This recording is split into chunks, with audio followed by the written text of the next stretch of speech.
place where they told you what to chase, told you how to run the race. Every move was on the page, but I didn't like their way. Had to fight and misbehave, had to find a way to change. Sorry I'm late, fellas. Sorry I'm late.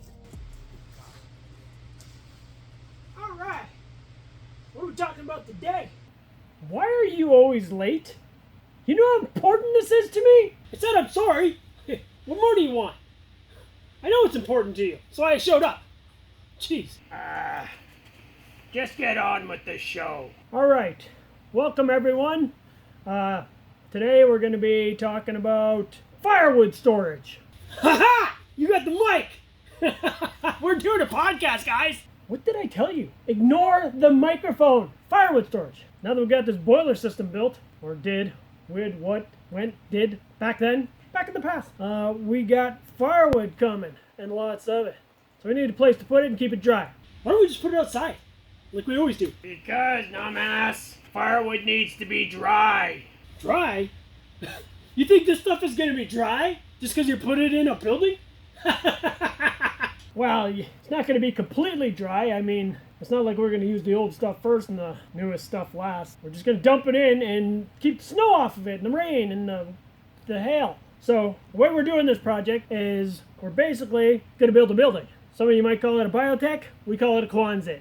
So what we first started doing is we brought in some gravel, leveled off some ground, made some forms. Yeah, there's a picture of it now. We got the concrete sticking about 10 feet past the front. And these forms that you see, those are going to be permanent. They're actually steel forms, and they're embedded into the concrete. And the reason for this is because we're going to be loading this thing with a tractor, right? I think we discussed that. We didn't mention that in the last video? No, you didn't.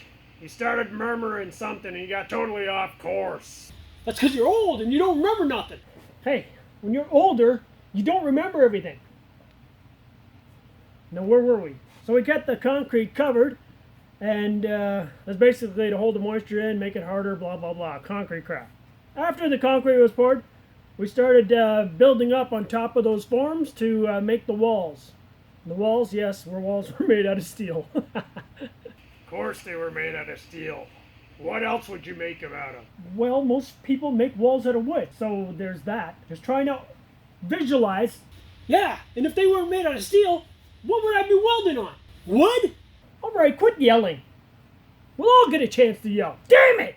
Okay, so we built the steel up on top of the steel forms and just kept going 3 feet high on the sides, 6 feet high in the back. Keep in mind, we were going to be plowing into here, scooping up wood, pushing in wood. We're going to be doing it all with a tractor. None of this physical labor exercise crap. Yay, no exercise. You guys are such slackers. So we kept the concrete cover with some rubber tarps there for quite a while, but kept on trucking and building up these walls. So here we are in front of the other shop. This is where the rafters are, all bent round, ready to go. Really spring-loaded, so they're held together with some strapping. I built those by myself. Now who cares, old man? What about who built the walls? Who welded the walls together? Shut up, dumbass. You don't get all the credit around here. Guys, come on. We don't want to be fighting in the video. People won't like it. So anyway, the rafters got built, and we propped them up. It's like a beautiful sunset that night. And ran some strapping across to stabilize everything. Keep it all in check. There you can see the tarp on the ground, ready to rock and roll. There she is, waiting for a calm day to throw that tarp over. Unfortunately, we didn't get any video of that, because there was no cameras back then. Got that tarp in standard silver, same as Farmer Johnson's Quonset. You make it sound like we got to pick the color. I think the punk went and picked it up one night from some farmer. Hey, I did not. I got it fair and square, free cycling. Free cycling. Damn it. Don't accuse me of stuff. Shut up, dumbass. Spill your guts. You can't prove nothing, old man. Relax, guys. Nobody's accusing nobody of nothing. Now let's move on. So we plopped the tarp up there and fastened it down with some fasteners or something. Got some windows in the back that are basically like doors hinged on top. So if there's a big gust of wind, it will release the pressure in the building and not tear it down. So you can see initially we just put a little sheet of plywood in the back, thinking that there's not going to be a lot of wood. But yeah, it didn't take long to realize we're going to need more plywood because the wood was just building up like a bugger. Here she's getting pretty full. It looks like a fresh load just dumped there with all the blue cutoffs. So here it's pretty much full, and another load waiting to be pushed in. The system used about 3 buckets full every day. Sometimes 2, sometimes 3. Really cold 4. So back then we didn't have the Deer. All we had was the Oliver. No cab, no nothing, no heat, Oliver.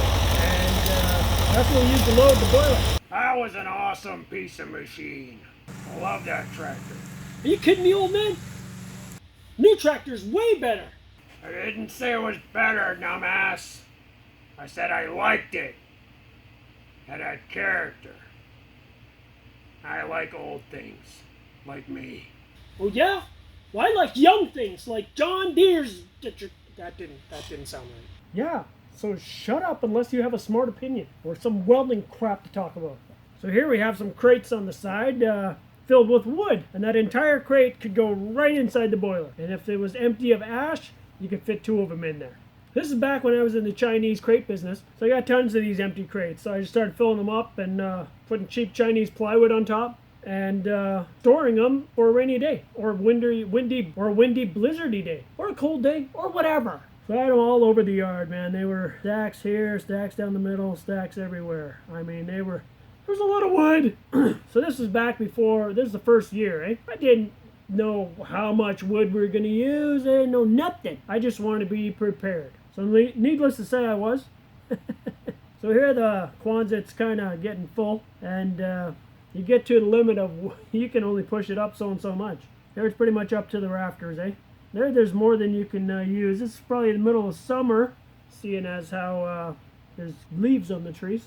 So we weren't burning any wood. That's why she's so full. So that's the gist of how we stored firewood. And was it good? Most of it. Did it suck? Some of it. Wood still got wet. I mean, a blizzard can bring a lot of snow in there, but we just plowed in from the bottom and shook some of the snow off and dumped it in the boiler. Wet or not, it didn't matter. It was going to burn. That's probably why it was rusting and leaking. Should have made it out of stainless steel. Hey, dumbass.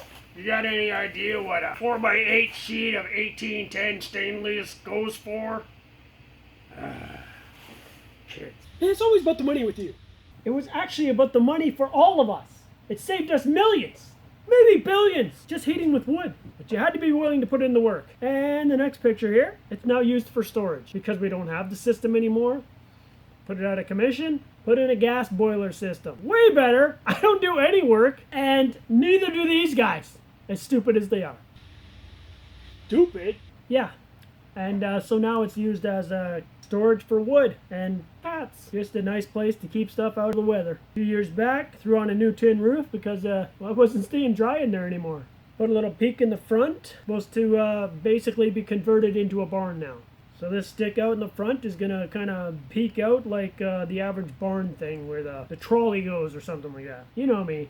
I like old-looking crap. Needless to say, it's got a lot of work to be done there yet. A lot of work. I don't think these guys are going to help. So needless to say, this wasn't your average go out in the woods and get firewood. This is just the way I had it done. Free wood, free delivery, and a storage unit. So, was the wood dry?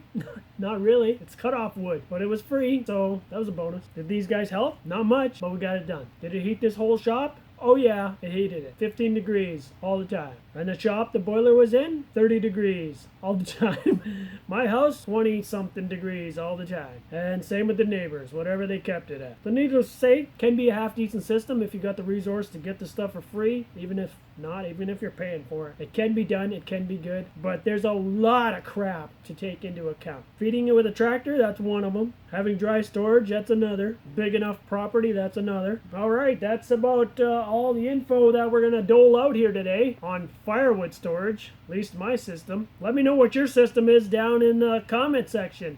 Don't forget to hit that like button. It seems to do something for the likes, and it makes me feel good. Yeah! Subscribe! Don't forget to subscribe, guys. I don't know why you don't. Freaking subscribe! You should subscribe, guys. Shut up, dumbass. Trying to sleep. Just want more subscribers. What's wrong with that? Guys have something wrong with more subscribers? Who doesn't like more subscribers? Thanks for watching.